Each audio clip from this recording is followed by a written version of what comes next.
Dövlət İmtahan Mərkəzinin imtahanları Təhsil Nazirliyinin dərsliklərindən kənar suallar sayılır. Əsas məsələ, həlledici məsələ düşünürük ki, son bir ay yarımda baş verir. Çünki şagird bu son bir ay ərzində əksər yerlərdə proqramın böyük bir hissəsini bitirmiş olur. Sınaqlar belə təhlillər nəticəsində aparılmalıdır, nəticələr təhlil olunmalıdır. Şagird özlüyündə və yaxud da müəllimi ilə bunu müzakirə etməlidir. Ard-arda hansı baxın xüsusilə son bir ayda edəcəklərimiz listəsində, siyahısında mütləq şəkildə biri də indiyə qədər getdiyimiz sınaqların təhlili olmalıdır. Bir neçə sual artıq yazmaqla biz yüzlərlə rəqibimizi önə keçə bilərik. Get-gedə il artıq şagirdlərin daha çox məntiqi bacarıqları, artıq şagirdin mövzuya tam hakim olub-olmaması yoxlanılır. İmtahanda köçürtmək, şparqalkalar aparacam, müxtəlif texniki cihazlar çıxıb, müəllim hansısa internet saytında görmüşəm, sifariş vermişəm, qulaqlıqlar, mikrofonlar. Fərdin inkişaf göstəricilərindən biri təhsildir. Təhsilin keyfiyyəti isə təbii ki, imtahanlarla ölçülür.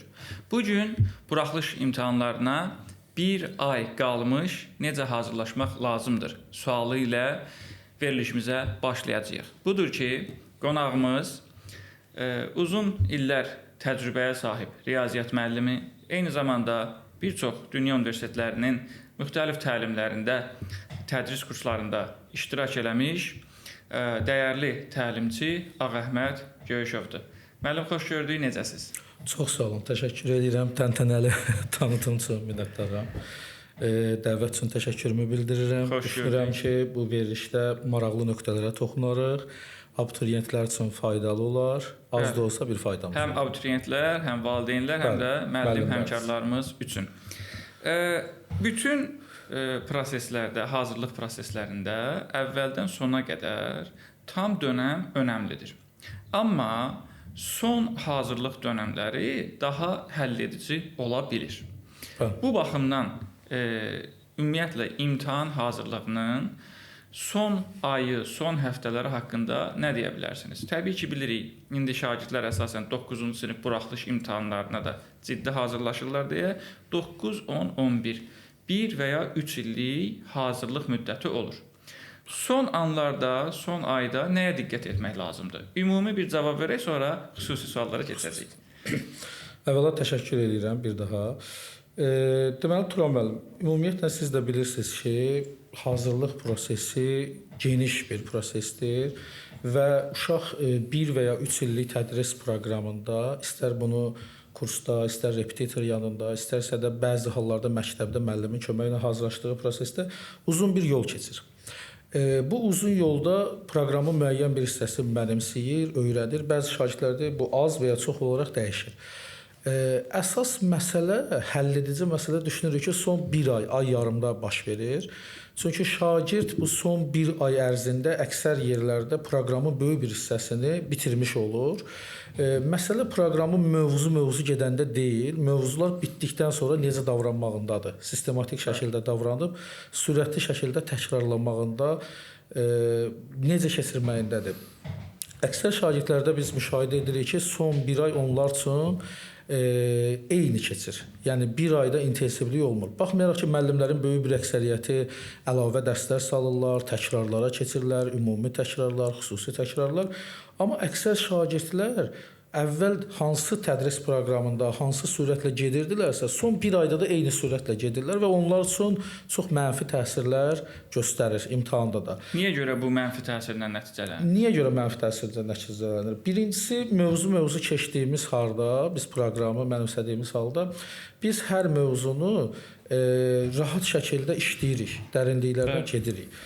Və yaxud da əksər şagirdlər, məsələn biz 11-lərdən danışası olsaq, 11-ci siniflərdə əksər şagirdlər ən kiçik sadə məsələn bir mövzudan başlayır, 5-ci sinif mövzusundan 11-ci sinifin sonuna qədər gedən mövzunu sürətli şəkildə müəllim sıxışdırmağa çalışır 5-6 ay ərzində. Məsələn 6 illik proqram olur, bəzi fənlərdə 5 illik, 7 illik proqramlar olur ki, və bu şəkildə sonda 11-ci siniflərdə hər mövzu üçün məsələn 1 həftə, 2 həftə geniş vaxtımız olmur. Biz mövzunu sürətli şəkildə keçirik. qalmış o toxunulması nöqtələr ki var, boşluqların olan nöqtələr var. Bütün müəllimlərin böyük bir əksəriyyəti o nöqtələri son bir aya saxlayır. Çünki bütün proqram ki bitdi, artıq belə deyim də keçiriləcək yeni bir mövzu yoxdur. Artıq nə qalır? Mövzuda qalan boşluqların doldurulması. Məsələn, uşaq tutaq ki 10-cu sinif proqramında hansısa bir mövzunu tam mükəmməl bilmir, bu son bir aya qalır. Ona görə bu bir ay mühümdür. Əgər şagird müəllimin göstərdiyi sistemli proqramla davam eləyərsə, onda yaxşı nəticə göstərə bilir. Yox, şagird yenə eyni templə, o ki qısa müddətdə müəllim xüsusi keçmişdə axı əsas nöqtələrə toxunmuşdu. O nöqtələrlə gedəndə artıq boşluqları təkrarlaya bilmir. Sistemli dediyimiz nədir? İndi bunu xüsusi halda sistemli hazırlıq nə deməkdir? Yəni mən özüm evdə öz bildiklərimə əsasən də hazırlaşa bilərəm və yaxud da müəllimlərin göstərişi ilə bəzi abituriyentlərimiz müxtəlif sosial şəbəkələrdə müəllimləri izləyib hazırlaşırlar. Bu sistemi necə təyin edə bilərik? Əvvəla onu deyək ki, bu fərdi yanaşmadan asılıdır. Hər şagirddə müxtəlif cür yanaşmalar mövcuddur. Bəzi şagirdlər məsuliyyətini dərk etməyi bacaran şagirdlərdir. Onlar özləri də fərdi proqramlar qura bilir.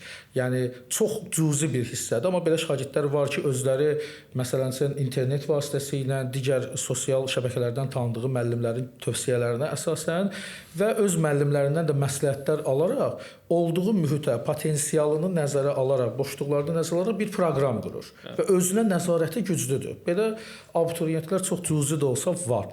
Amma böyük bir əksəriyyət abituriyentlər gərək son bir ayı mütləq şəkildə öz müəllimlərinin məsləhəti ilə, çünki şagird düzdür, özünü daha yaxşı tanısa da, müəllimin kənardan onu analiz etməsi, müəllimin onu tanıması, prosesə necə şagirdin yanaşması çox önəmli məsələdir. Digər bir tərəfdən hazırlıq prosesi sistemləşdiriləndə son bir ay, orada nəzarət prosesi olanda keyfiyyət artır. Yəni təcrübələr bunu göstərir. Biz öz təcrübəmizdə də bunu şahid olmuşuq. Əgər məsələn deyirik, biz şagirdə sadəcə həftədə 2 dəfə, 3 dəfə stabil dərsimizi keçdik, ev tapşırığını verdik, nə qədər də müəllim proqramlı şəkildə getsə, uşaq üzərində nəzarət müəllimin və valideynin azaldıqda artıq çox cüzi bir şagirdləri çıxmaq şərti ilə böyük bir əksəriyyətində ya xaos yaranır, ya rahatçılıq yaranır, ya tənbəllik yaranır. Nəzərə alsaq ki, uzun müddətli yorğunçuluq da var. Mütləq və xüsusilə də son bir ayda bütün müəllimlər həyəcan təbilə çalır və gücləndirilmiş iş rejiminə keçir və bu şagirdlərin abituriyentlərin əlavə yüklənməsinə səbəb olur təbii ki. Müəllim, elə növbəti sualımız burdadır ki, imtahana son ay qalmış, sınaq imtahanlarında iştirak effektivdirmi, yoxsa bu əlavə həyəcan yaradır? Nəzərə alaq ki, Dövlət İmtahan Mərkəzi imtahanları təşkil edən qurum olaraq 1-2 sınaq imtahanları təşkil edir və bu sınaq imtahanlarının sayını çox artırmır. Amma digər tərəfdən özəl təhsil müəssisələri və yaxud da repetitorluqla məşğul olan fərdi müəllimlər bəzən hər həftə sonu, bəzən 2 həftədən bir sınaq imtahanları təşkil edirlər. Bu, şagirdlər üçün əlavə yüklənmə sayılır, əlavə təzyiq sayılır, yoxsa ekstra tapşırıqlar bunların nəticəsinə daha dəstək olacaq? Əslində sınaq imtahanları hər zaman faydalı bir üsuldur və istər bu aylıq sınaq imtahanları olsun, bəzi mövzularda mövzu sınaq imtahanları olsun, həftəli sınaq imtahanları deyirik, bəzən kvizlər şəklində deyirik və yaxud da ki, müəyyən məktəblərdə də keçirilir, məsələn, böyük summativlər, kiçik summativlər. Amma bu imtahanlar nə üçün keçirilir? Birinci bunun mahiyyətini başa düşməliyik. Biz imtahanı keçirdirik ki, həm uşağın mövzunu neçə faiz, nə dərəcədə qavradığını bilək, özümüz üçün müəyyənləşdirək. Valideyn üçün bu müəyyən olsun, uşaq hazırlıqlara gedir, bu nə qədər dərəcədə effektivdir. Bu da şagirddən şagirdə, abituriyentdən abituriyentə nəticə dəyişir. Digər bir tərəfdən sınağa ancaq getdim, gəldim, nəticəni gördüm, bu effekt verməz deyə düşünürəm. Şagird getdiyi sınaqları təhlil etməyi bacarmalıdır. Mən bu sınağa girdim, ard-arda 3 sınağa girmişəm. 3 sınaqda ən çox etdiyim səhvlər hansılardır? Hansı mövzulardandır? Mənim boşluqlarım hardadır? Yaxşı, mən bu boşluqları sualı ancaq imtahanda gördüm, yaza bilmədim və ya həllini öyrəndim, o orada qaldı, yoxsa bir ay sonra həmin eyni tipli sual mənə düşdükdə mən o sualı yenidən yaza biləcəmmi? Yəni sınaqlar belə təhlillər nəticəsində aparılmalıdır, nəticələr təhlil olunmalıdır. şagird özü-özlüyündə və yaxud da müəllimi ilə bunu müzakirə etməlidir. Ard-arda hansı baxın xüsusilə son bir ayda edəcəklərimiz listəsində, siyahısında mütləq və mütləq şəkildə biri də indiyə qədər getdiyimiz sınaqların təhlili olmalıdır. Biz indiyə qədər getdiyimiz sınaqlarda məsələn bilirsiniz də buraxılış fənlərində ətraflı yazı, açıq suallar da var, xüsusilə riyaziyyatda, qapalı testlər də var. Şagird ətraflı yazılardan mı çox əziyyət çəkir, qapalı testlərdən mi əziyyət çəkir? Ətraflı yazılıda misalı həll edə bilir, sadəcə qarşı tərəfə çatdıra bilmirmi, yoxsa ümumiyyətlə bu insan çətin misalları həll edə bilmir? Yəni bu təhlillər çox önəmlidir, mütləq şəkildə və xüsusilə də mövzuların çıxarılması önəmlidir. Çünki son bir ayda edəcəyimiz iş sistemli təkrardır ki, sözsüz ki, ümumi sınaqlar işlənməlidir, sözsüz ki, sınaqlara bir-bir baxmalıyıq. Burada mütləq şəkildə birinci növbədə Dövlət İmtahan Mərkəzinin özünün keçirtdiyi qəbullar, buraxılış imtahanları və yaxud da ki, özünün xüsusi vəsaitləri var, sınaqlarla bağlı, mövzularla bağlı test topluları var. Bunlar təhlil olunmalı. Amma ondan sonra artıq ölkədə öz sözünü demiş müəyyən qurumlar var ki, Respublikanın böyük bir abituriyentləri o qurumların imtahanlarına müraciət edir. Özəl təhsil mərkəzlərinə. Bəli, özəl təhsil mərkəzlərinin əgər zaman qaldığı təqdirdə mütləq bütün testlər, kitabçalar yenidən işlənilməlidir. Söhbətimizin bu yerində icazənizlə fərqli yanaşmanı təqdim edeyim. Bəzi özəl təhsil mərkəzləri imtahanları, sınaq imtahanlarını həddən artıq çətin təşkil edirlər və hətta bundan bəzən qürur duyururlar, hansı ki mən razı deyiləm. Çünki uşaqları çox yüklüyürlər və süni və şişirdilmiş bir rəqabət mühiti formalaşdırılır. Bəzi uşaqlarda xüsusi istedad olmayan, amma həqiqətdə normal səviyyədə yazan uşaqlar həmin imtahanlarda özlərini zəif kimi görür. Bu onlara üçün valideyn tərəfindən də əlavə təzyiqə səbəb olur. Digər qrup yoldaşlarının yanında da müqayisəli yanaşmada özlərini daha zəif görə bilirlər və s. Digər tərəfdən ikinci bir mənfi hal budur ki, bəzi təhsil mərkəzlərdə çox asan suallar salaraq bəzi abituriyentlərin yüksək ballı görsənməsinə şərait yaradır. Bir növ o abituriyentləri də davamlı olaraq öz imtahanlarına cəlb eləmiş olurlar ki, kommersiya məqsədli uşaqlar valideynlərin, müəllimlərin yanında özünü yuxarı ballı kimi təqdim eləyərək uğurlu görsənə bilsinlər. Bəs bu sınaq imtahanlarına qoşularkən necə seçək? Hansı meyarlara əməl eləyən mərkəzlərin sınaq imtahanlarına abituriyentlər qoşula bilər? Əvvəla bir daha təşəkkür edirəm. Gözəl sualdır və çox geniş şaxəli sualdır. Mən bir nöqtədən başlayım, sonra yavaş-yavaş sualı tam deyəndə, yəni müəyyən qədər cavablandırmağa çalışım. Əvvəla imtahanın çətinlik və asanlıq dərəcəsindən danışaq. Bəli, ümumiyyətlə Dövlət İmtahan Mərkəzinin buraxılış imtahanlarına yaxın çox nadir sınaqlar var. Bir neçə qurumun sınaqları var ki, onlar Dövlət İmtahan Mərkəzinin belə deyim də suallarına bənzəyir. Amma böyük bir əksəriyyət artıq xüsusilə də buraxılış səviyyəsində sualları bənzətməyə son zamanlar çalışırlar və bəzən də müvəffəq olurlar. Ümumiyyətlə imtahanlarda şagirdlər çətin suallardan, çətin sınaqlar işləməkdən qorxmamalıdır. Əlbəttə bu əksər uşaqlarda demotivasiya yaradır, ruhsuzluq yaradır, valideynlərdə də, müəllimlərdə də müəyyən ümidsizliklər yaradır. Amma bu sınaqlar Dövlət İmtahan Mərkəzinin xüsusilə son keçirdiyi 3 ilin, 5 ilin sınaqları ilə müqayisə olunmalıdır. Nə dərəcədə çətinlik dərəcəsi var? Amma nəzərə alsaq ki, bəzi illər var ki, həqiqətən də buraxılışlar çox çətin düşüb. Nəzərə alsaq ki, bəzən heç səhv etmirəmsə, məsələn, Respublika birincisi çıxmayan illər olub. Bunları nəzərə aldıqda şagird onsuz da bacardığı qədər daha çətinlə hazırlaşmalıdır. Yəni o sınaqlar işləyən müddətdə, hazırlıq müddətində, bu sınaq asandır, mən asanı yazdım, bu sınaq çətindir, yox, sualın çətinliyindədir, yox, belə olmamalıdır. İndi burada müəllimi ilə sözsüz şəkildə müştərək hərəkət etməlidir, müəllimi ilə məsləhətləşməlidir. Burada valideyn, müəllim, şagird birliyi çox önəmli amildir. Bunlar müzakirə olunmalıdır.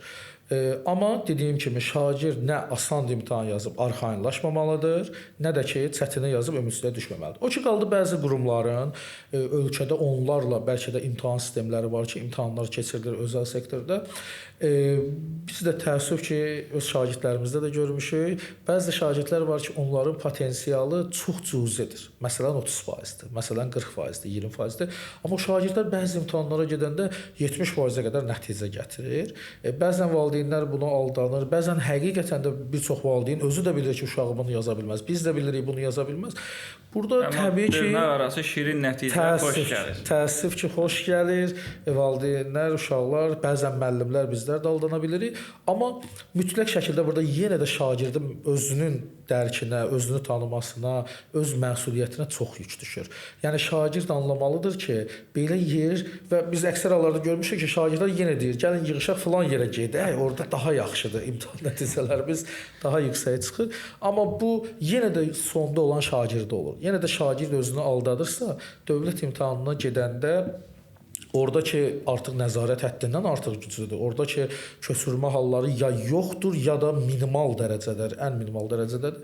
O baxımından şagird mütləq şəkildə belə hallardan uzaq durmalıdır. Əgər zərrə qədər özünü, valideynini düşünürsə və valideyn, müəllim belə hallar aşkarladıqda mütləq birgə addım atmalıdır. O qurumlara, o yerlərə, o müəssisələrə şagirdləri imtahana göndərməməlidir ki, şagird kommersiya qurbanı olmasın. Bu əsas amillərdən biri. Bəli, buyurun. Növbəti sualımız budur ki, imtahana qısa müddət qalmış.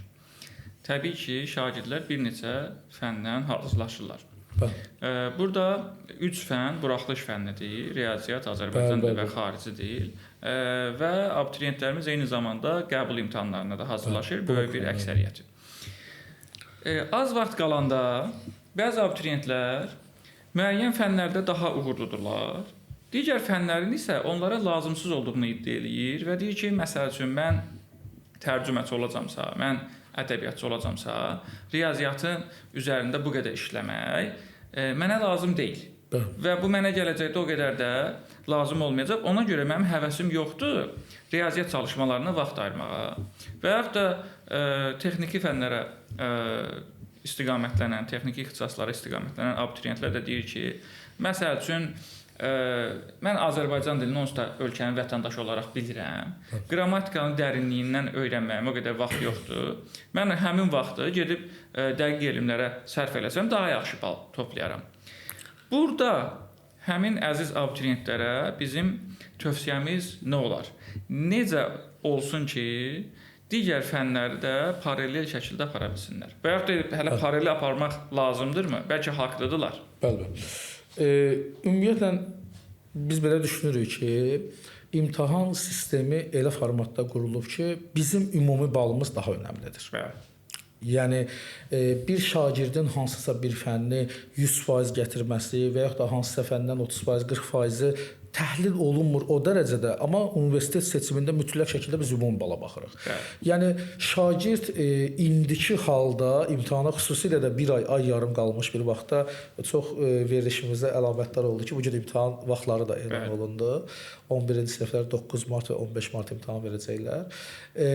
Və demək olar ki, bir aydan da çox vaxtımız var. Belə bir dönəmdə artıq bu fən mənim nəyimə lazımdır, bu mövzu mən gələcəkdə necə işlədəcəm, bu tipli suallar artıq indinin müzakirəsi deyil. Baxın, ola bilər şagird haqlıdır, ola bilər şagirdin əksər hallarda görmədiyi nöqtələri var. Məsələn, biz özümüz də şagird olmuşuq, tələbə olmuşuq, müəyyən yolları keçmişik. Biz bu mənə lazım olmayacaq dediyimiz əksər şeyin həyatda lazım olduğunu görmüşük, bilmişik. Bu bizə və ya ətrafımızdakı başqa bir sahəyə lazım olub. Hələ nəzərə alsaq ki, imtahanda ki, tələbə olur şagird, abituriyentdən keçid edir tələbəlik dövrünə və artıq müəyyən bir ixtisası öyrənməyə başlayır. Bu məktəbdə keçirilən hər bir bölmə təməl bilgiləri təşkil edir. O təməl bilgilər universitetdə müxtəlif ixtisaslaşmalarda onun köməyinə çatacaq. Xülasələşdirsək bu fikri ki, şagird son bir ayda əgər universitet istəyirsə, mütləq beynini qurcalayan bu tipli suallardan uzaq durmalıdır. Şagird beynini bir şeyə kökləməlidir. Birinci növbədə mən nə etməliyəm? Ümumi balım mükəmməl olsun.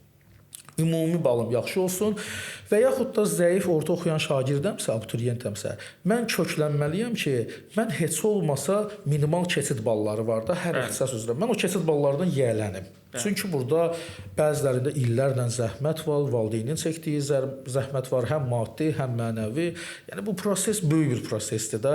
Sadəcə gəlib 3 saatda həll olunan bir kiçik bir proses deyil. Bu 3 saatlıq imtahanın pərdə arxası hissələri var. Bəzi əziz abituriyentlərimizə buradan çatdırış belə bir səslənirik ki, deməli, hər görüşdə, qrup yoldaşları ilə, müəllimlərlə görüşdə saatlarla, dəqiqələrlə şikayətlənmək əvəzinə, çünki o şikayət son bir ayda, son bir neçə həftədə imtahan sistemini dəyişə bilməyəcək.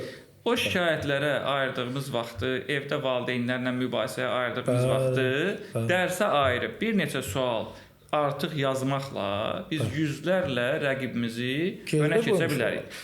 Çünki bəzən 1 balın, 2 balın, 3 balın, bir sualın əhəmiyyətinə çox da dərindən fikir vermir əziz abituriyentlər. Amma bir sual, məsələn 4 bal verirsə əgər, artıq burada yüzlərlə abituriyenti biz geridə qoya bilərik və yaxud da özümüz onu yazmayanda yüzlərlə abituriyentdən geridə qala bilərik. Bunun nəticəsi nədir? Bəzən soruşurlar. Bəzən həmin bir suala görə biz istədiyimiz ixtisasa qəbul ola və ya olmaya bilirik. Ödənişli, ödənişsiz ixtisas arasında biz sərhəddə qala bilirik və yaxud da ki, elə ümumiyyətlə universitetin özünə qəbul ola və ya olmaya bilirik. Və hətta mən bizim öz şagirdlərimizdən olub ki, 1/10 balla, 1/10 ya 10 neçə balla universitetə girib-girməməyi taleyi həll olunub ki, o onun hesabına universitetə girib, keçid balını minimal hissədə toplayıb, blok imtahanlarında səhv etmirəmsə, birinci cəhdə o balı toplaya bilmədi, ikinci cəhdə 1/10 fərqlə, 1/2 fərqlə o balı toplayıb daxil olmuşdu. Yəni son bir ayda artıq belə deyim də olduğun sistemi sorğulamaq deyil. İmtahan belə oldu, kaş belə olaydı. Reallıq qəbul olunmalıdır. Ondan tələb olunan aydındır. O yalnız köklənməlidir. Təkrar deyirəm. Müəllimin nəzarəti ilə sistemləşdirilmiş təkrar. Kör-körənə təkrar bəzən effekt vermir. Sözsüz ki, xeyri olur. Məsələn, bir şagird biz son bir ayda şahid oluruq. Şagirdlər, abituriyentlər son bir ayda daha çox tədris müəssisəsinə gəlir, daha çox boş otaqlar, etüd dərs sistemi qurulur, otururlar, dayanmadan test işləyirlər. Bəzi abituriyentlərdə fikir veririk ki, onlar sistemli işləyirlər. Ya bizim verdiyimiz proqramdan, ya özləri 300 qruplaşaraq sistem qururlar. Bax, belə ağıllı abituriyentlərimiz də var. O 3 nəfər bölüşür, deyir ki, bu günümüzü ayırırıq, məsələn, riyaziyyatda deyək, məsələn, üçbucaqlar bölməsinə. Biz bu gün 4 saat burada oturacağıq, üçbucaqlar işləyəcək və onun nəzəriyyəsini, qaydalarını, düsturlarını sual-cavab edəcək. Bu 3 nəfərin effektiv dərəcəsi daha çoxdur. Bunlar gündə 3 saatda məşğul olsa effektiv göstərəcək. Amma bəziləri də var, səhər məsələn 12-dən, günorta 12-dən gəlir, ta axşam 8-ə qədər 8 saat otururlar, ancaq riyaziyyatla, amma necə məşğul olurlar? Açırlar bu kitabı, 50 dənə buradan işlədilər, 15 dənə düzüm var, bəzən də özünə sərf eləyən asan mövzular, bildiyi mövzular. Yəni nəzarət nə qədər güclənərsə, bu istəyir özünə nəzarət olsun, bu istəyir dostun nəzarəti olsun, bu da istəyir müəllimin, valideynin nəzarəti olsun. Nəzarət artdığı və hesabatlıq çox önəmli məsələdir. Abituriyentlər özləri də qruplar arasında hesabat sistemi ilə dərs çalışa bilərlər. Yəni sonda yekunda müəlliminə və yaxud da valideyninə özlərinə hesabat verə bilərlər ki, bu günün mənə faydası nədir? Müəllim, burada bir fikri çox təkrarladınız, müəllimin nəzarəti altında. Amma bir məsələ var ki, bəzi abituriyentlərimiz imtahanlara hazırlıq dövründə özləri hazırlaşır. Onlar hər hansı səbəbdən repetitorla məşğul ola bilmirlər. Bəzi hallarda müxtəlif region kəndlərdə yaşayan abituriyentlərimiz üçün müəllimlər əl çatan olmaya bilir. Tutaq ki, məktəblərdə bəzən bir müəllim olmur və yaxud da tutaq ki, sağlamlığı ilə dolayı müəyyən müddət hazırlıqlara gedə bilmir və yaxud da müəyyən bəllidir ki, repetitor xidməti ödənişlidir, müxtəlif maddi səbəblərdən. Amma siz yenə də vurğuladınız ki, şagirdlər özləri qruplar hazırlaya bilərlər. Ümumiyyətlə, özü hazırlaşmaq istəyən şagirdlər.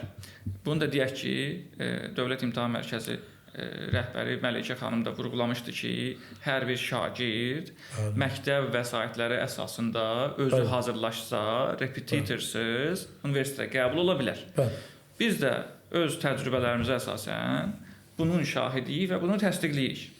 Amma təbii ki, həmin abituriyentlərə də bir tövsiyə lazımdır. Həmin əziz abituriyentlərimiz, əgər müəllimlə məşğul olmursa, bəs bu sistemi necə təyin eləsin? Məktəb müəllimlərindən mi kömək alsın? Bəli. Siz dediyiniz kimi valideynlərlə hesabatlılıqmı yaratsın və yaxud da ki, digər kurslarla məşğul olan qrup yoldaşları ilə bir sorğu-suallarla iştirak eləsin və yaxud da bu gün internet əl çatandır.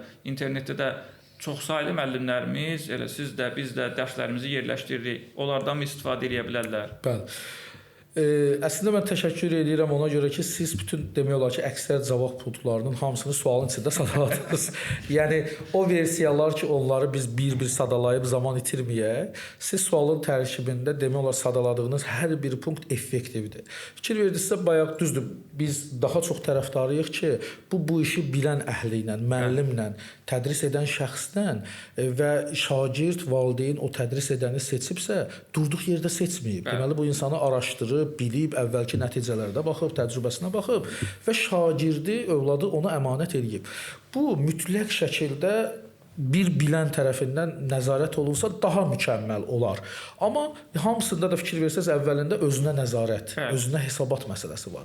Yəni bəzən nəzarətdə belə əgər şagird, abituriyent açıq danışaq müəllimini aldatmaq istəyirsə, buna bəzi hallarda 50% nail ola bilir. Hə müəllim mən bunu oxudum, 3-5-im verir, sabah oxuyacam, birisi gün oxuyacam və artıq bu neqativ hallar ola bilir. Digər bir tərəfdən müəllimə əli çatmayan, repetitora əli çatmayan şəxslər təbii ki, mümkün belə deyim zamanədə əksər şəxsin sosial şəbəkələrə, internetə mütləq əli çatır. Və yaxud da ki, bir kitab mağazalarına əli çatır. Standart Dövlət İmtahan Mərkəzinin öz vəsaitlərindən və yaxud da kənar ona bənzər digər vəsaitlərdən də istifadə edə bilər. Amma yalnız məktəb kitabları ilə imtahana hazırlaşmaq biraz bəzən effekt verməyə bilər. Niyə görə effekt verməyə bilər? Çünki test daha çoxdur, sistemləşdirmək və bəzi şeylər var ki, məktəb kitablarında çox mükəmməl detallara gedirilir, isbatlar verilir, hər şey çox mükəmməldir. Amma Dövlət İmtahan Mərkəzi verdiyi, göstərdiyi proqramlar ki var, o proqrama əsasən imtahan o proqramı əldə eləyib, ona müvafiq olaraq mövzuları oxuya bilərik. Və əl çatan özü mərkəz özü qabaqcadan bunları elan edir, hansı mövzulardan düşəcək və bu mövzular da təbii ki, Təhsil Nazirliyinin proqramına uyğundur. İndi müəyyən müzakirələr olur, müəyyən fikirlər söylənilir, razılaşanlar, razılaşmayanlar. Bu artıq tamam başqa bir mövzudur. Hə. Amma müəllim bizim bir rubrikamız var. İzləyici sualı. Bu dəfə Quliyeva Zeynəb xanım bir sual ünvanlayıb ki, imtahana bir ay qalmış abituriyentlər dərs oxumağa kəmiyyətini artırmalıdırmı və yaxud da nisbətən rahat olub daha az gərginlikdə biraz istirahət edərək imtahan dövrünə hazırlaşmalıdırmı? Bəli. İcazənizlə mən bir balaca düzəliş edeyim, çünki sual fərqli qəbul oluna bilər fərqli insanlar tərəfindən.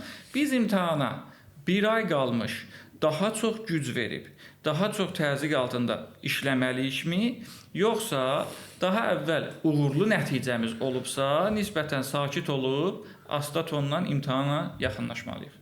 Bəli. Ümumiyyətlə belə bir söz var, deyir ki, ən pis plan, proqram plansızlıqdan yaxşıdır. Hətta nə qədər də keyfiyyətsiz bir proqram, bir sistem qurulsa da, o sistemsizlikdən yaxşıdır. Xüsusilə də tədris məsələsində. İkincisi, mütləq şəkildə bizim əsas məsələmiz, meyarımız keyfiyyət olmalıdır. Yəni bayaq çəkdiyimiz misalda da uşağın 8 saat bir müəllimin yanında oturub, kursda oturub, keyfiyyətsiz, sistemsiz, necə gəldi, oradan 5 misala baxdım, həll elədim, heç həllini baxmır, soruşmur. Məsələn, belə bir keyfiyyətsizlikdənsə stabil olaraq müəllimin ya da şagirdin öz zızdığı proqramla keyfiyyət şəklində getməyi daha effektivdir. Bu proqram necə olur, nə cür olur, bu fərdə görə dəyişir. Ona görə xüsusi formul verə bilmirik.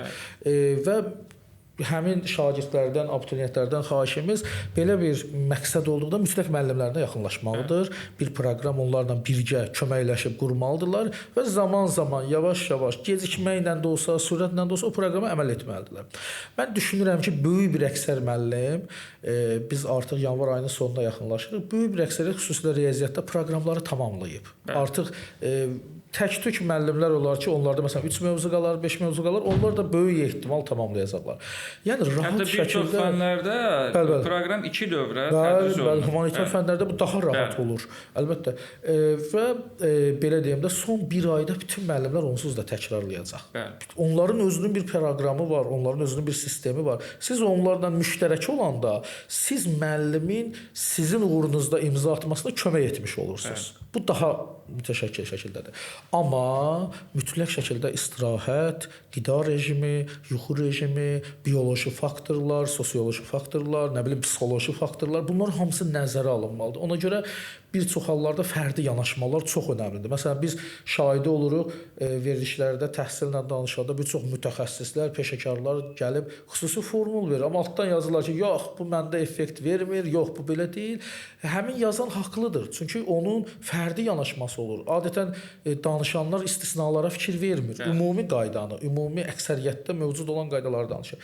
Ona görə mütləq şəkildə yenə də fərdi yanaşma önəmlidir. Yenə də müəllimlərindən dəstək almalıdırlar. Amma belə halda mümkündür ki, biz şagirdlərimizdə görmüşük, keyfiyyət olmasa belə kəmiyyətin çoxluğu şagirddə fərq yarada bilir. Bəli. Belə şagirdlər də var. Kəmiyyət çoxluğu özü də keyfiyyətin inkişafına təsir edə bilir. Çünki biz dəfələrlə bizim təcrübəmizdə olub ki, şagird məsələn düzdür, yüksək bir təsir etmir. Şagird məsələn 20%-lidir, imtahanda bir 10-20% artıra bilir son 1 aylarda.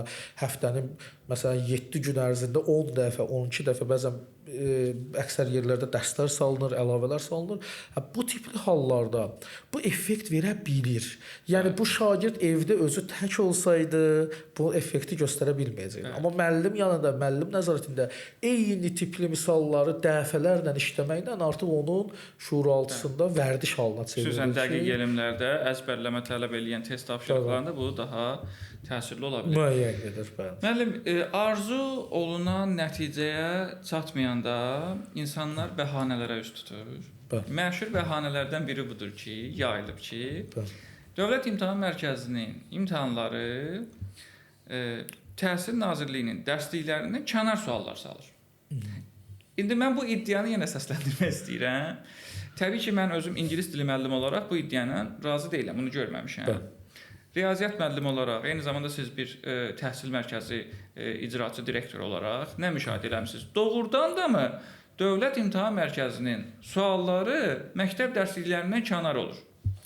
Təşəkkür edirəm. Bu cəmiyyətimizdə ən çox müzakirə obyektidir. Burada fərqli yanaşmalar var. Bəzən həqiqətən də işinin peşəkarı olan müəllimlərdən bu tipli sözlər eşidirik. İnsan bilmir nə desin, necə desin. Yenə də deyirəm, burada haqlı və ya haqsız tərəflər olur. Bəzən bu iradı bildirənlər imtahanda düşən misal tipini hansısa bir məktəb kitabında görmədiyini iddia edərək bunu deyir. Bəzən də fərqli səbəblər. Ümumiyyətlə imtahanda proqram olaraq biz təqdim olunmuş bir mövzu olaraq, proqram olaraq kənar bir proqram görməmişik. Və əksər hallarda da Dövlət İmtahan Mərkəzinin vəsaitlərində düşəcək mövzular hamısı bir-bir qeyd olunur. Alt başlıqlarla da, alt standartlar şəklində də qeyd olunur. Sadəcə olaraq burada get-gedə il artıq şagirdlərin daha çox məntiqi bacarıqları, artıq şagirdin mövzuya tam hakim olub-olmaması yoxlanır. Mən düşünürəm ki, bu ədalətlidir. Nəyə görə ədalətlidir? Və dünya standartlarına uyğundur. Bəli, get-gedə və hətta universitetlərdə, ali təhsil müəssisələrində belə artıq səhv etmirəmsə son zamanlar yazılı imtahanları daha çox eşidirik biz. Əvvəl ən çox kompüter imtahanları idi, test imtahanları idi, qapalı imtahanları idi.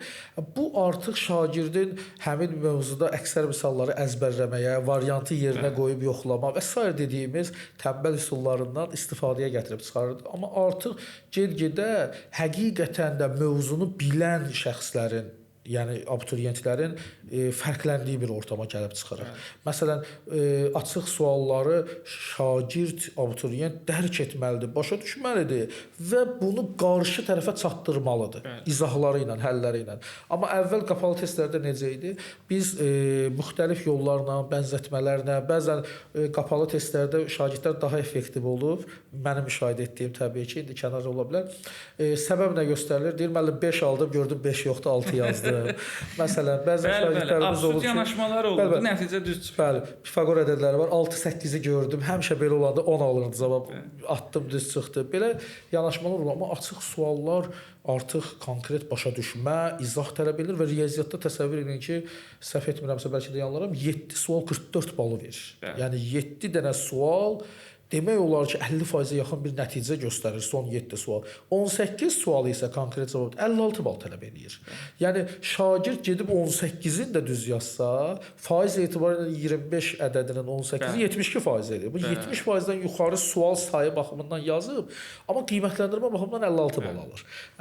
O baxımından bu açıq suallar, imtahan sistemi, mövzular, xüsusilə də son 2 il, buraxılış standartlarına uyğundur. İngilis dili fənnində də biz buraxılış imtahanlarında dinləmə, yazı və oxu çalışmalarını müşahidə edirik. Bunlar artıq şagirdlərimizin beynəlxalq imtahanlara uyğun imtahan sisteminə hazırlayır. Hətta daha da təkmilləşdirir. Və eyni zamanda təhsil və karyerasını dünyanın digər ölkələrində planlayan, ola bilər magistratura imtahanları üçün xarici nəzərdə tutan şagirdlər indidən hazırlaşmış olurlar. Və bir şey də vurğulayaq ki, bu şəkildə təşkil olunan imtahanlar əzbərçilikdən yayınır və şagirdlərin həqiqətən dil bacarıqlarına yiyələnməsini təmin eləyir.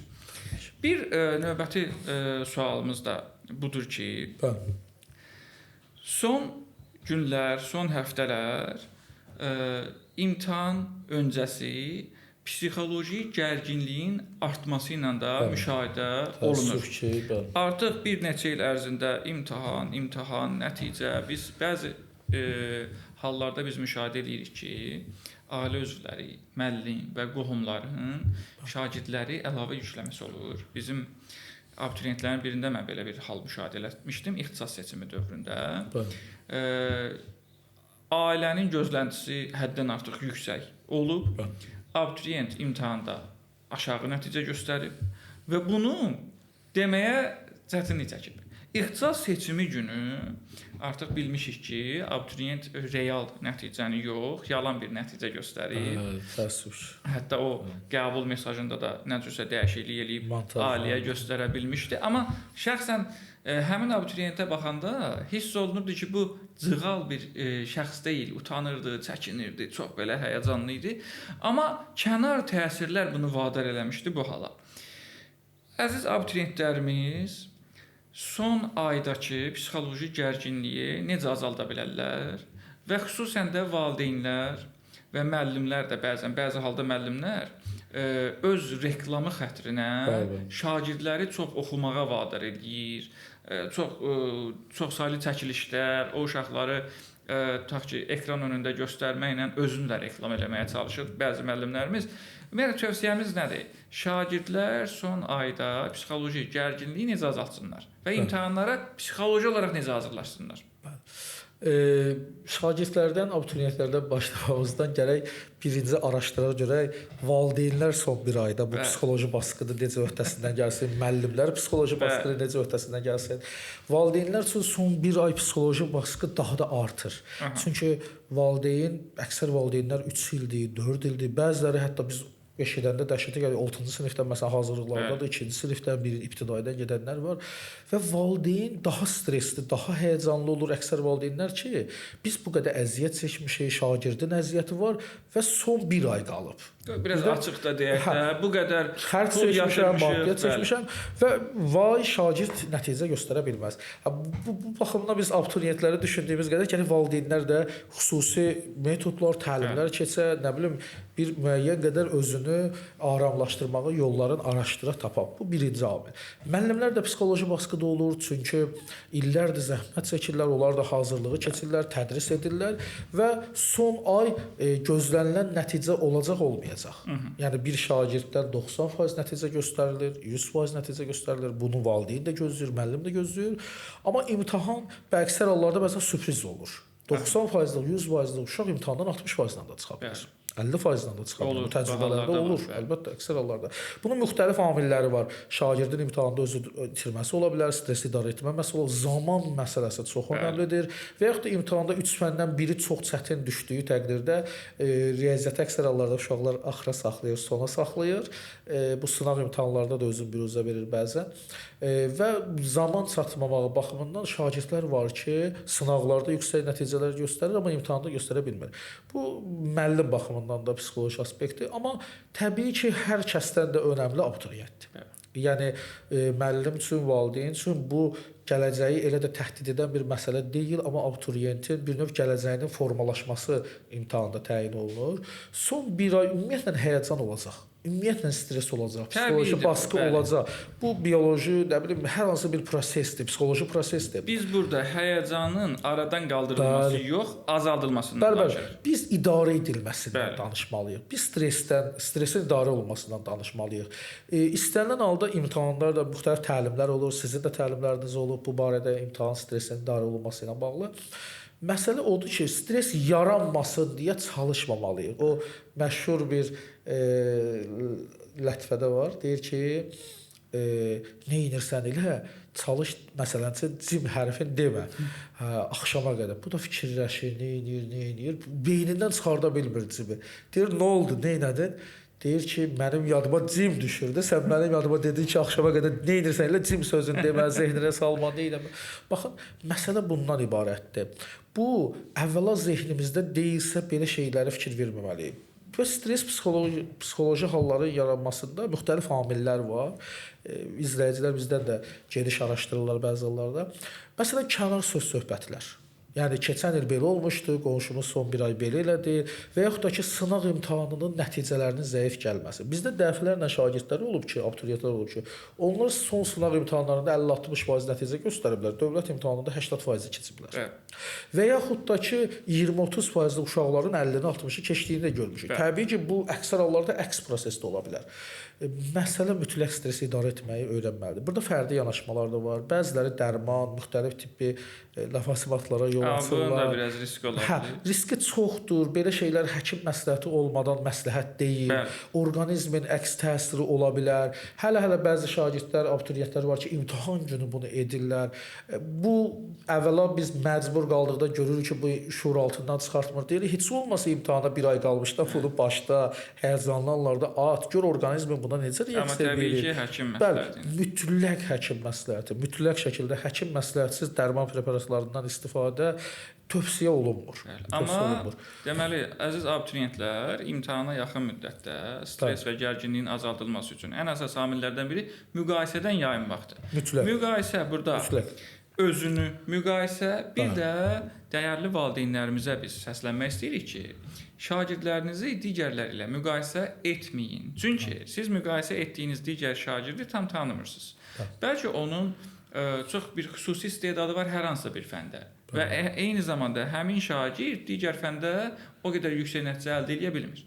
Və yaxud da bəzi insanlar olur ki, ümumiyyətlə təhsil yönündə çox istedadlıdır, amma digər sahələrdə bacarığı yoxdur. Yəni sizin övladınız digər bir sahədə həmin abituriyentdən daha yaxşı nəticələr sərgiləyə bilər. Və bəzən müəllimlər də hətta sinifdə bəzən çox təəssüf ki, biz 21-ci əsrdə belə bir müəllimlər görürük, şagirdlərin adını çəkərək qrup yoldaşlarının içində məsəl üçün Murad, sən niyə Həsən qədər bal toplaya bilmədin deyə belə bir tənqidlər eləyirlər.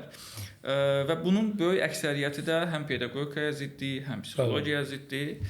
Müqayisədən yayınmaq və eyni zamanda imtahan söhbətlərindən uzaq durmaq lazımdır. Sadəcə gündəlik hazırlaşdığımız kimi hazırlıqlara davam edirik. Ümumiyyətlə psixoloji cəhətdən şagird aram olmalıdır, rahat olmalıdır. Amma bu rahatçılıq yanlış başa düşülməsin də. Bizdə məsələn özgüvəndən, özündən razılıq qarışdırılır. Və incə bir məqamdır. Çox incə bir məqamdır. Məsələn, hərdən biz şagirdlərdə də eşidirik, valideynlərdə də eşidirik. Deyir ki, mənim uşağım özündən razı deyil. Gəlib bir çıxdan da özündən razı olsun. Adətən belə fərqli yanaşmalar olur, valideynin təbirincə desək. Ümumiyyətlə özündən razılıq insanı inkişafdan saxlayan bir prosesdir. İnsan özündən o qədər razılaşır. Şimdi mən onsuz da bilirəm. Mən bilməsəm də yazacağam. O qədər şagirdlər olur ki, deyir ki, müəllim, mən girəcəm. köçürdəcəm ya orada. Amma Aha. imtahandan çıxandan sonra deyir ki, "Vau, köçürtmək mümkün deyilmiş." Hə. Amma özünə öz güvən özünü tanımaq çox fərqli bir prosesdir. İnsan öz güvənli olduqda psixoloji cəhətdən də aram olur. O anlayır ki, boşluqları var. O anlayır ki, məsələn, o hazırda 100% deyil, 60%. Amma 100-ə çata bilər. Amma İstedadı o özünə var, o qədər tanıyır. güvənir və seçdiyi müəlliminə o qədər güvənir ki, bilir ki, bəli, mən 60%lıq nəticəmi bu 1 ay ərzində sistemli çalışaraq əsas nöqtələrə toxunuşlar edərək şablonlar var da, yəni hər il o suallar düşür. Hətta sosial şəbəkələrdə də müəllimlər yayırlar, hər il düşən 10 sual, qızıl qaydalar filan. Hə, onlardan da faydalanaraq müəllimlərinin də dediklərini birləşdirərək onlar öz güvənli və psixoloji rahat şəkildə. Biz hərdən şagirdlərimizə deyirik, xüsusilə də son yanvarından bəri də, yəni son 2 ayda biz deyirik ki, uşaqlar rahat olun, aram olun, yazasız. Çünki biz o şagirdlərin əksəriyyətində, təbii ki, hamısında yox, təəssüf ki, hər müəllimdə oxuyan şagirdlər də olur, oxumayan şagirdlər də olur, qəbul olanlar da olur, olmayanlar da olur. Biz o şagirdlərdə ki, yaza biləcəyinə inandığımız şagirdlərdə deyirik rahat olun. Aram olun. Onlar özləri təəccüblənir. Mənim siz niyə bu qədər rahatsınız? Deyirik ki, axı siz indi birinci dəfədə imtahan verirsiniz. Biz illərdir bu prosesin içindəyik. Bunu mən öz həmkarlarımın da adından deyirəm, amma yəni bizi izləyən müəllimlər də qatılırlar ki, şagird bəzən şübhə ilə yanaşır nəticəyə. Məsələn, biz keçən ildə bunu gördük, ondan əvvəlki illərdə də gördük. Hə, o artıq uşaq 100 yazacaqdısa, uşağı salır 90-a. Uşaq 90 yazacaqsa tərəddüdlə gedir. Sözsüz ki, o yenə də yaxşı nəticə göstərir. Amma mükəmməl nəticə göstərmir. Bu çox önəmli məsələdir. İmtahan öncəsi aramlığın əsas yollarından biri də bu günə qədər ki, nəticələrimizə baxmaqdır. Əgər biz əvvəldən bu yana artan xəttinə, təbii ki, indi artma, azalma olacaq şkalalarda, sınaqların nəticələrində müəyyən enmə və ya qalxma olacaq, amma 0 nöqtəsindən, belə deyək, avqust və ya sentyabrda hazırlığa başladığımız nöqtədən bu günə qədər ki, nəticəmiz ümumilikdə artan istiqamətdə gedibsə, deməli pozitiv olmağa dəyər. Və yenə də istedadlar. Hətta bəzi tələbələr də olur, indi dərslərə çox ciddi yanaşmırlar, istedadı güclüdür. Müəllimlər əgər onları həqiqətən də uğurlu nəticə olacağı ilə müjdəliyirsə, onlar da yenə də güvənməlidirlər. Mən üzr istəyərək fərqli bir yanaşma qoyum ortaya. Məsələn, 11-ci sinif şagirdlərində xüsusilə də son imtahanlarda enişlərin olmağı normaldır. Niyə görə normaldır? Riyaziyyatda xüsusilə. Çünki əksər biz 11-ci sinifləri təhlil etdikdə, onlar 10-cu sinifin sonunda bütün proqramı bitirməmiş başlayırlar 11-ci sinifə. Və sentyabr, oktyabr, noyabr imtahanlarında təhlil etdikdə oxuyan uşaqlarda, yəni çalışan uşaqlar digərlərinin də nəticələri daha yüksək olur. Çünki ilk əvvəl olan mövzuları onlar zaten keçən ildə keçiblər. 10-cu sinifdə, 9-cu sinifdə də keçiblər. Çoxlu təkrarlayıblar. Gərək ki, onlar 100 olaydı, amma təəssüf ki, olur 80, 70 və yaxud da digər şagirdlərdə 30, 40 və s. Amma son mövzular, riyaziyyat baxımından da xüsusilə, əksər müəllimlərin son, məsələn üçün 2 ayda, 3 ayda başladığı mövzular olur. Və əksər şagirdlərdə o mövzuları ilk dəfə görür. Və bu şagird proqram ki, çoxdur. Məsələn, tutaq ki, müəllim 6 ay ərzində 30 bölməni həm keçməlidir, həm təkrar atmalıdır 11-ci sinifdə, həm boşluğu doldurmalıdır bu 6-7 ay ərzində. Bu baxımından o şagirdlər, məsələn, imtahana 2 həftə qalmış, artıq mövzuları sürətli şəkildə keçir, məhdud sayda testlər işləyərək imtahana girir. Ona görə onların nəticəsi onları aldatmasın. O nəticə onsuz da normal da aşağı düşməlidir. O nəticələr o zaman yüksəyə qalxacaq ki, həmin mövzular təkrar işlənməlidir. Sınaqlardan sonraki dönəm önəmlidir. Şagird əgər az yığdığı təqdirdə zehnini bağlasa ki, şagirdlə müəllim nəzarəti biz buna görə önəmli deyirik ki, müəllimlərinizdən möhkəm yapışın. Çünki müəllim o prosesi görə bilir. Müəllim hər il o prosesi yaşayır. Hər il o 100 yığanlar, 90-lar, 80-lar və yaxud da ki 60-lar, 50-lər, indi bu şagirdə dəyişir. Onların nəticəsi get-gedə aşağı düşür və son 1 ay əgər intensiv, sistemli təkrar keçirdikləri təqdirdə nəticə qalxır. Son imtahanda da əgər imtahan yaxşı keçəcəyi təqdirdə, uşaq üçün uğurlu keçəcəyi təqdirdə ki, bu ayrı bir mövzudur, ayrı bir veriliş mövzusudur. yaxşı keçəcəyi təqdirdə artıq şagird effekt göstərə bilər. Ümumiyyətlə məncə əksər demək olar bütün fənlərdə budur ki, şagird mütləq şəkildə birinci növbədə nəzəriyyəni boşlamamalıdır. Nəzəriyyə mütləqdir. Riyaziyyatda da, məncə humanitarda da, digər fənlərdə də qayda. Uşaq mövzunun nəzəriyyəsinə hakim olmağı bacarmalıdır. Təəssüf ki, əksər hallarda vaxtın məhdudluğu və yaxud da şagird çoxluğu, digər hallarda nəzarətdə müəllim çox saxlaya bilmir, amma şagird bunu anlamalıdır. Abituriyent valideyn bunu anlamalıdır ki, uşaq nəzəriyyəni mütləq yaxşı bilməlidir, düsturları, qaydaları. Çünki xüsusilə də buraxılış imtahanında biz şahid oluruq ki, bəzi suallar var ki, onlar konkret düsturdur. Uşaq düsturu bilsə, məsələn 25 sualı, məsələn deyirəm, mən yanıla bilərəm rəqəmdə, 15 sualı konkret düsturdur. Uşaq düsturu bildi, ədədləri yerinə qoydu və hesabladı. Orta statistik bir məktəbli bu sualları yazacaq. Rahatlıqla. Çünki buraxılış imtahanı yalnız universitetə hazırlaşanlar üçün nəzərdə tutulmur ki, bu kollecə gedənlər üçün nəzərdə tutulur. Bu ümumiyyətlə məktəbi bitirib tamam fərqli bir sahəyə yönələnləri nəzərdə tutur, peşəyə gedənləri nəzərdə tutur. Ona görə hər bir imtahanda yüksək nəticələrə çıxmaq şərti ilə imtahanlar elə hazırlanır ki, normal prosesi keçmiş şagird gedib oradan əlini götürə bilər. Sözünüzə qüvvət, bəzən sosial şəbəkələrdə çox təəssüf ki, təhsil üzrə təhsil olmayan, amma özünü mütəxəssis adlandıranlardan bəzi təkliflər görürük ki, buraxılış imtahanlarının məsələn nisbətən sadə olması və yaxud da ki, buraxılış imtahanlarında səhvin düzün aparmaması sanki onları narahat eləyir. Amma fərqinə varmırlar ki, buraxılış imtahanı fərqli anlayışdır, qəbul imtahanı fərqli anlayışdır. Qəbul imtahanı gələcək mütəxəssislər üçün kadrlar seçir. Amma buraxılış imtahanı məktəbdə ümumi tədris proqramını müəyyən səviyyədə mənimsənilməsini ölçmək üçün təşkil olunub və burada məktəbi bitirən şəxs hələ mütəxəssis adı almır. Ümumiyyətlə hər məktəbi bitirən, sözünüzə qüvvət, universitetlə davam etməlidir deyə bir qaydada yoxdur. Bəziləri universitetlə davam eləyir, bəziləri kollecə üstüdür, bəziləri isə ümumiyyətlə təhsil sahəsində istiqamətlənmir fərqli sahələrdə və yaxud da bəziləri evdarlığı üstün tutur müxtəlif səbəblərdən. Yəni burada çətinliyə dəvət və yaxud da bu tipli qeyri-peşəkar sözlərin ortaya atılması ilə şagird və valideynləri qorxutmağa və yaxud da gələcəkdə imtahanlar dəyişəcək kimi şayiələrin yayılmasına səbəb olmağa ehtiyac yoxdur. Yoxdur və bir şey də üzr istəyərək əlavə etmək istəyirəm ki, hətta bu buraxılış imtahanlarının dediyiniz kimi də müxtəlif səbəblər ola bilər və hətta təhsil sahəsində çalışan dəfələrlə mənim rastıma çıxıb mütəxəssislərin çıxışı ki, onlar məsələn məktəbdən danışanda xüsusilə də qeyd edirlər ki, məsələn məktəbin xüsusi öhdəliyi yoxdur ki, uşağı ali məktəbə hazırlasın. Məktəb müəyyən milli mənəvi dəyərləri, vətəndaş yetişdirir. Ona görə buraxılış imtahanının da məqsədi adı üstündə məktəbdən buraxılışdır bir növ. Bu şəxs vətəndaşlığı, milli mənəvi dəyərləri və bəzi təməl bilgiləri nə qədər qavraya bildi? Bunu neçə faizlə qiymətləndirmək? Yəni məktəbdə qiymətləndirmə belə deyək, 2, 3, 4, 5 balla hesablanırsa, 3 ala bilən şagird artıq məzun ola bilir. Bu ən zəif nəticə. Təbii biz də istəyirik ki, hər kəs 5-lə, hər kəs əlaçı olsun, amma reallığı da nəzərə almaq lazımdır ki, hər kəs heç də əlaçı olmayacaq və ya da hər kəsin əlaçı olacam deyə bir söz verməyib, vəd verməyib bizə. Müəllim, bu məqamda bəzi abituriyentlərin xoşuna gəlməsə də bu sualı verəcəm. Çalışmaq əvəzinə kələkbazlıq fikirləşən abituriyentlərimiz olur.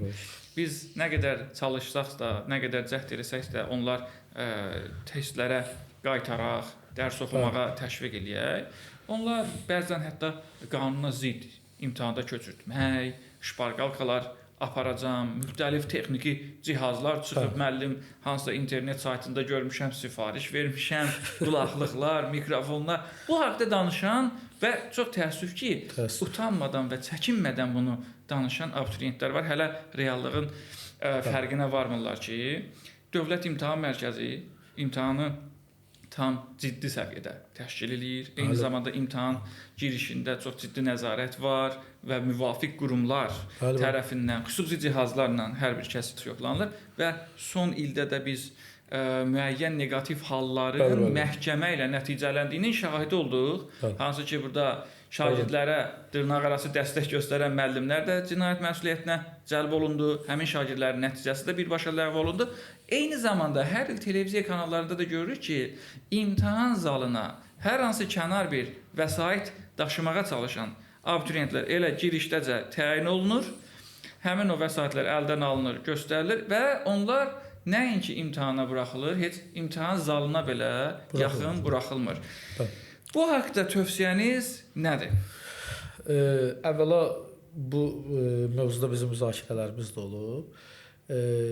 Bu vicdani məsələdir birinci növbədə. Yəni hər bir valideyn, hər bir müəllim şagirdlərə vicdani prosesi düzgün aşılamağı bacarmalıdır. Bəli, təəssüf ki, cəmiyyətimizdə bəzən yanlış düşüncələr olur. Bəzən bu düşüncələr haqlı da ola bilir. Mən razıyam ki, indi zəmanə bunu tələb eləyir. İnsan birtəhər bir yol tapmalıdır. Tək mənim işim getsin filan bəsməkan.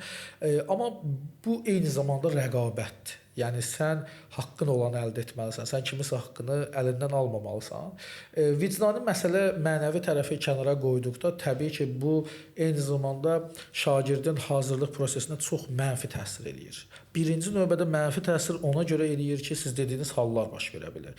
Və şagird bəlkə də həqiqətən özü yazacağı təqdirdə 700-dən məsələdə buraxılışı nəzərdə tutsaq 300-dən 200 yığa bilərdi. Bəlkə də 150 yığa bilərdi. Bəlkə də nə bilim 120 yığa bilərdi. Amma bu hal olduğu təqdirdə şagird bir dəfəlik bu hüquqdan məhrum olur. Yəni imtahandan kənarlaşdı.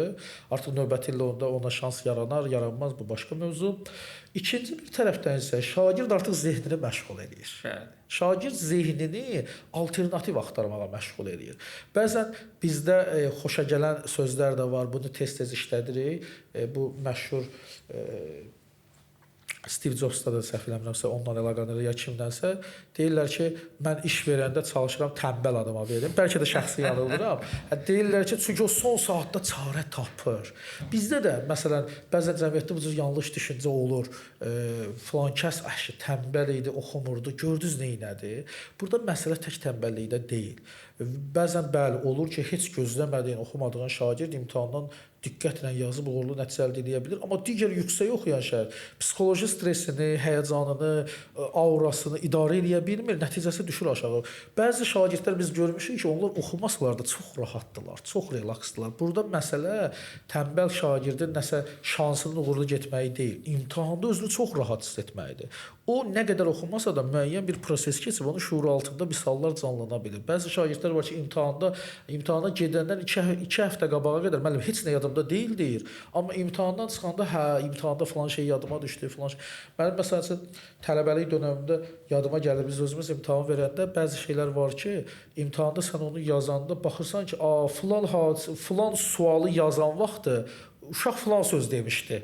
O sözlə əlaqələnir, əlaqəli şəkildə yadda qalır, və yaxud da yadda düşür. Yox da bizim şagirdimiz var idi, dediyim kimi Pifaqor ədədləri var da riyaziyyatda 6, 8, 10.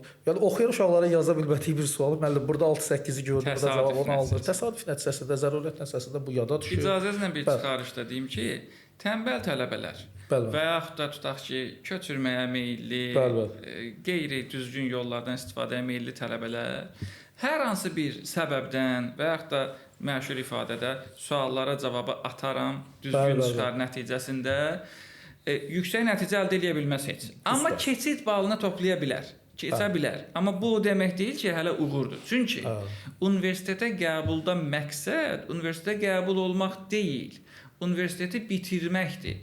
Abituriyent dövrü üçün biz elə yanaşmalıyıq ki, abituriyent dövrü bizi universitet təhsili almağa hazırlasın.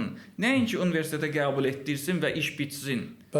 Ona görə də biz abituriyent dövründə tələbəlik üçün lazım olacaq bacarıq və vərdişləri də özümüzdə formalaşdırmalıyıq ki, sabah bu universiteti oxuyaq. Xüsusilə də müasir dünyada artıq iş imkanları lokal deyil, qlobaldır. Yəni bütün dünyada biz işləyə bilərik, onlayn resurslar buna imkan verir. Və nəzərə almalıyıq ki, bizim rəqiblərimiz mənim qonşum deyil və ya da eyni məhəllədə yaşadığımız insanlar deyil. Dünyada yüksək nəticəli insanlar da mənim rəqibim olacaq. Bəli. Ona görə də biz bacarıqlara yönəlməliyik. Yönəlməliyik. Bir də bu kələkbazlıq, imtahanda köçürtməyə çalışmaq və yaxud da cavabları hansısa yoldan almağa çalışır bəzən abituriyentlər. Yenə deyirəm, bu qanuna ziddir və təəssüf ki, bəziləri utanmadan bunu deyirlər. Və bəzən canlı yayımlarda, sosial şəbəkədə bizə də müraciət edirlər ki, bəzən valideyn, ay müəllim, bunun bir yolu yoxdurmu? Alternativ yolu yoxdurmu? Cavabı necəsə alaq, uşağa bir dəstək ola. Əzizlər, bu sualları bizə ünvanlamayın. Çünki bu qanuna ziddir. Və bu birbaşa cinayət məsuliyyəti daşıyır. Eyni zamanda mənəvi tərəfdən də siz digər abituriyentlərin haqqına girmiş olursunuz. Çünki siz layiq olmadığınız halda bir yer tutursunuz, amma layiq olanlar həmin o yeri tuta bilmirlər və artıq bu təbii ki, nə humanizm baxımından, nə bir vətəndaş olaraq, nə insan olaraq düzgün bir addım. Gəlin mən sizə bunun qanuni tərəfində deyim, müəllimlərin işlətdiyi. Təbii ki, müxtəlif bəzən şagirdlər, abituriyentlər bu son fikri burada tamamlamaq istəyirəm ki, tənbəllərin zehnini bu tipli bayaq dediyimiz şeylər məşğul etməməlidir. Növlər, üsullar, təyinatlar. Həmin tipli riyaziyyatı və yaxud da digər fənni zəif olan şagirdlərin müəllimlərin istifadə etdiyi son ayda xüsusi nöqtələr var. Məsələn, bu bayaq dediyimiz kimi sosial şəbəkələrdə müəllimlər paylaşır, bu hər il düşür, bu son qaydadır, qızıl qaydalardır. Mən inanıram ki, əksər müəllimlər onsuz da son bir ayda ancaq bunun üzərində işləyir. Yəni indiyə qədər oxumayan və yaxud da zəif nəticə göstərmiş tələbələr, hələ güclülərlə biz danışmırıq. Bu tələbələr üçün onsuz da müəllimlər xüsusi nöqtələri qeyd elətdirirlər, yazdırırlar. Yəni və əksər müəllimlər var ki, biz özümüz də hərdən şagirdlərə deyirik ki, baxın, narahat olmayın. Biz sizə imtahana düşəcək 25 sualın 15 dənəsinin növünü öyrədəcəyik. Minimum. Bənzər nümunəsini. Çünki bu müəyyən məsələn deyim də son 10 ildə keçirilmiş imtahanların 50%-ında gəlib və yaxud da son 10 ildə keçirilmiş imtahanların 70%-ında gəlib. Bu %100 proqnoz deyil. %100 imtahanda nə düşəcək, necə düşəcək onu heç kim bilmir. Bu sadəcə proqnozlar olur. Hər müəllimin proqnozu olur. Və təbii ki, bu təcrübəyə əsaslanır, indiyə qədər keçdiyi yolla əsaslanır şagirdlərə və çox güclü təhlil qabiliyyətinə əsaslana bilir. Amma həmin şagirdlər qeyri-rəsmi, qanunsuz bu yolları axtarana qədər öz müəllimlərinin göstərdikləri ki, nöqtələr var, bunu öyrən, bu düşəcək, bu düşəcək, bu düşəcək və sizə inandırım ki, elə onların 70%-də düşür imtahan. Və buraxılış imtahanları təhlil etdikdə həqiqətən də disiplinli şəkildə, sistemli şəkildə, hətta yenə yaxşıları, oxuyanları qoyuruq qırağa, orta səviyyədə yaxşı oxumayan şagirdlər belə müəyyən bu bir ay ərzində 500, 600, nə bilim 1000-ə qədər nəticələrini qaldırmaq şansları var, amma sistemli şəkildə çalışdıqları təqdirdə, sistemli şəkildə çalışanda effekt verə bilirlər. Bu da qanuni tərəfi. Bir də müəllim, dərslik məsələsi imtahan hazırlığının təbii ki, əsas mövzularından və çox diqqət tələb edən nüanslarından biridir.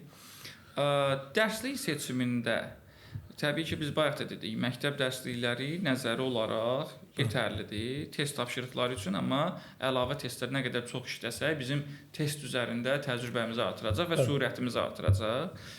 Dərslik seçimində abituriyentlər nələrə fikir verməlidir?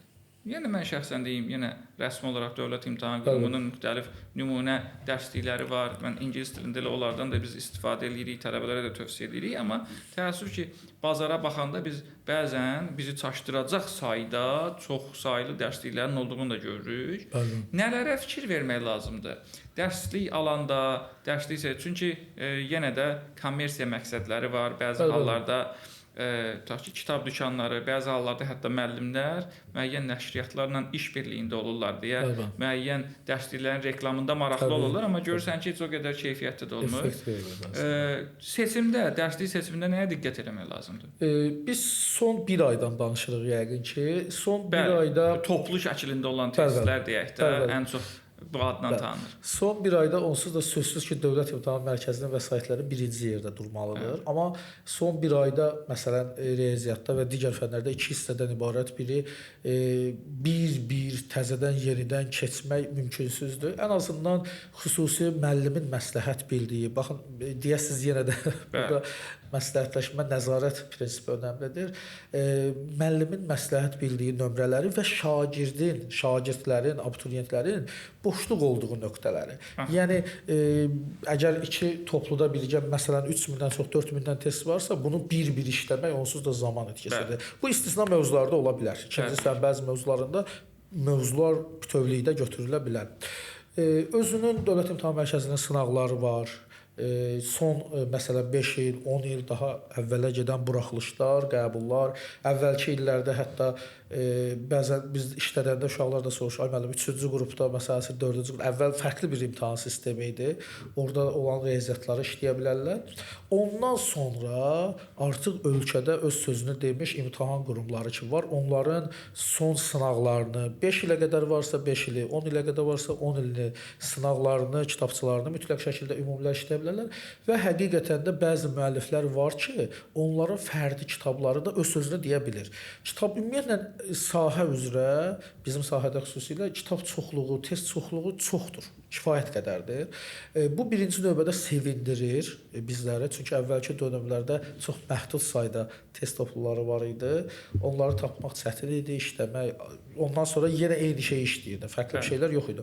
Bu testin çoxluğu olmaq yaxşıdır, amma bir yandan da mənfidir, çünki bir çoxunda səhvliklər çox olur, bir çoxunda ümumiyyətlə buraxılışla əlaqəsi oldu, olmadı, işlənməyən, proqramda olmayan qaydalar, testlər, bu şagirdi yora da bilir. Ona görə mütləq şəkildə bunlar həmin şagirdlərin yenə də fənn müəllimlərinin məsləhəti ilə seçdiyi toplular, seçdiyi kitablar, işlətdiyi kitablar olmalıdır ki, düzgün. Hətta nəzəriyyə kitabı ki var, bilirsiniz də şagird bütün məktəb kitablarını oturub hər 5 səhifədən birində bir qayda, bir düsturu toplamaqdansa müxtəlif qurumların nəzəriyyə kitabları var və yaxud da müxtəlif müəlliflərin nəzəriyyə kitabları var. Onlardan müəllimlə məsləhətləşib ən idealını, bəli, konspekt şəklində olanlarında da onunla belə istifadə edib faydalana bilərlər. Amma yenə də mütləq şəkildə müəllimin nəzarəti ilə, valideynin nəzarəti ilə son bir ay ümumiyyətlə valideyn müəllim əməkdaşlığı daha qızğın olmalıdır. Yəni əvvəlki dövrlərdə müəllimin başı dərsə qarışa bilər, valideynin başı işə qarışa bilər, nəzarət az ola bilər, amma son bir ay həddindən artıq effektiv bu üçbucaq ki, təhsil üçbucağı deyirik. Bu üçbucaq özünü son bir ayda daha biruzə verməlidir, daha əlverişli şəkildə göstərməlidir. Müəllim, təşəkkür edirik. Vaxtımız da çox sürətli keçdi. Necə keçdiyini də anlamadıq. Mövzu çox maraqlı idi. Amma düşünürəm ki, bu veriliş hələ də yetərli deyil. Çünki bu buraxılış imtahanı öncəsi oldu. Yəqin ki, qəbul imtahanı öncəsi də ən azı bir verilişimiz olacaq. Əziz abituriyentlər, siz də bizi izləməyə davam edin.